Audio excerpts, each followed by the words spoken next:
నువ్వు జైలుకు ఎందుకు వెళ్ళావు? నీ కుక్క పేరు కూడా విసికి. అమ్మ, ఇది నిన్న రాయలేదా? ఆ? ఇజ్జత్ ఇస్తాడు. మామూలు తిట్లే నిన్న. ఈయన బీఆర్ఎస్ ఎమ్మెల్యే అట, కుకటిపల్లి. ఇగో నీ కుక్క పేరు కూడా విస్కీ అని పెట్టుకున్నావు. నీ భర్తకు హైదరాబాద్ లో ఆస్తులు ఎక్కడివి? బతుకమ్మ పేరిట కోట్లాది రూపాయలు వసూలు చేసినావు.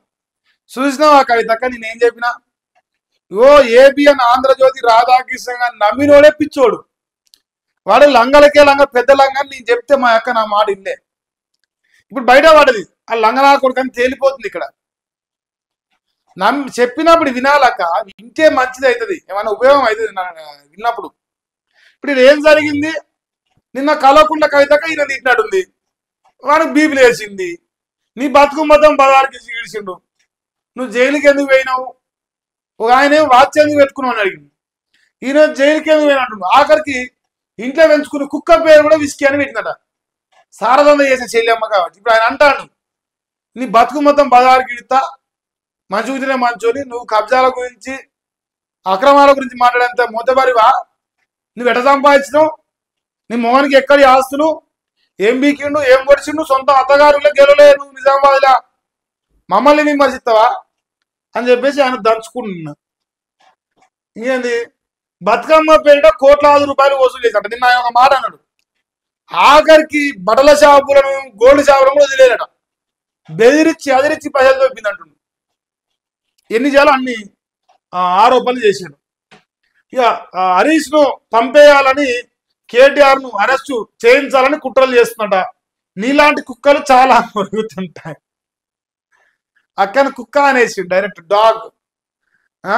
అక్క కుక్క పేరు విసికి అక్క కుక్క అంటుండు. ఇక నాకు సంబంధం లేదు అని చెప్పింది నేను చెప్తున్నా.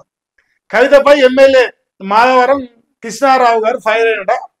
అధికారం పోయాక విజయ్ దివస్ లా కవిత విమర్శలు అని చెప్పేసి ఆమె చేసిన విమర్శలు చేసిండు. ఇక్కడ పాయింట్ ఎంటైర్ ముచ్చట్లేదు అంటే, ఈయన నాకు తెలిసి ఆంధ్రానే కావచ్చు, కుక్కటిపల్లి అంటే గాయనే కావచ్చు.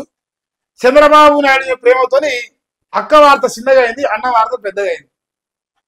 ఇగో వీడు తెలంగాణ ద్రోహి, తెలంగాణ వ్యతిరేకి, వీడు తెలంగాణ రక్తం మంచుకొని పుట్టిండో పుట్టిన నా డౌటే. సో ఇలాంటి నీచుడు కాబట్టి మరి తెలంగాణ రాష్ట్ర ప్రజలు వాడిని చీదరించుకుంటారు. మన రేవంత్ రెడ్డికి అనుకూలంగా ఉన్న వార్త వస్తుంది. అక్క నిన్న కుక్కరిపల్లి తీర్థాలకే ఇప్పుడు డైరెక్ట్ వాడు ఆంధ్రుడు అయిపోయాడు. ఏమంటే వార్త చేంజ్ చేసేసి కవితక్కని నిన్న పడదానికి ఇంత పొడుగు లేపాడు. పొడిచేసిర్రు, పిక్కేసిర్రు అని రాసిండు కవితక్క మీద.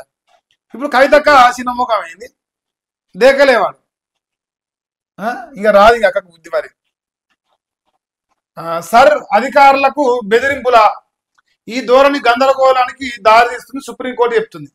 రాష్ట్రాలు సహకరించకపోతే మా దృష్టికి తీసుకురండి, అప్పుడు అధికారుల భద్రతకు తగిన ఆదేశాలు జారీ చేస్తామని చెప్పేసి ఎన్నికల సంఘం సూచన చేస్తుందంటే, మరి అంటే కాంగ్రెస్ బెదిరిస్తారా అంటే వాళ్ళకు ఎంక్వైరీ కావద్దు కానీ దొంగ ఓట్లు ఉండాలి.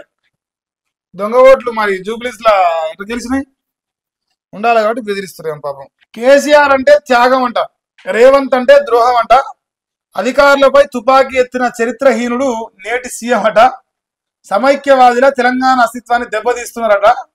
మరి తెలంగాణ తల్లి విగ్రహాన్ని మార్చేసిండు, కాకతీయుల కళాతోరణం చార్మినార్ను చిహ్నం నుంచి తీసేసిండు, తెలంగాణ అస్తిత్వం కోసం మరో ఉద్యమం తప్పదు, కేసీఆర్ సీఎం చేసేందుకు ఏకం కావాలని హరీష్ రావు అంటుండు.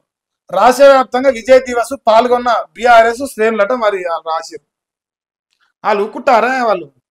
వాళ్ళు ఎన్ని రకాలుగా బీఆర్ఎస్ పార్టీని ప్రజల్లోకి తీసుకెళ్ళి అన్ని రకాలుగా తీసుకెళ్తూ మరి రేవంత్ రెడ్డి చరిత్రహీనుడు లెక్క మిగిలిపోతాను. తెలంగాణ తల్లి కాంగ్రెస్ తల్లి లేదంటే సోనియా తల్లి అయిపోయింది. తెలంగాణ తల్లి లెక్క ప్రజలు స్వాగతిస్తలేరు, అది ఓపెన్ సీక్రెట్. అది నేను కూడా స్వాగతిస్తాను. ఎందుకంటే అరే నీ అమ్మ సామాన్య గృహిణి లెక్క ఉందని కథ పడతారు, కథలు అల్తారు, నవ్వుతారా? ఇప్పుడు భరతమాత కూడా పేద దేశం మన అని చెప్పేసి సామాన్య గృహిణి లెక్క తయారు చేసుకురా. వీళ్ళ మోతవారులే కదా, మీనే కదా స్వతంత్ర దిక్కుని చెప్తారు. అది అలా తెలివి. మా అన్న గుడుంబా సెంటర్లో సోపతి, ఆ దూలిపేటకాయ గుడుంబా సెంటర్ సోపతి చేసిన కాబట్టి మా తెలివి గంత పొరకే, అంతకుమించి మా తెలివి లేదు. మమ్మల్ని అడగొద్దు మీరు.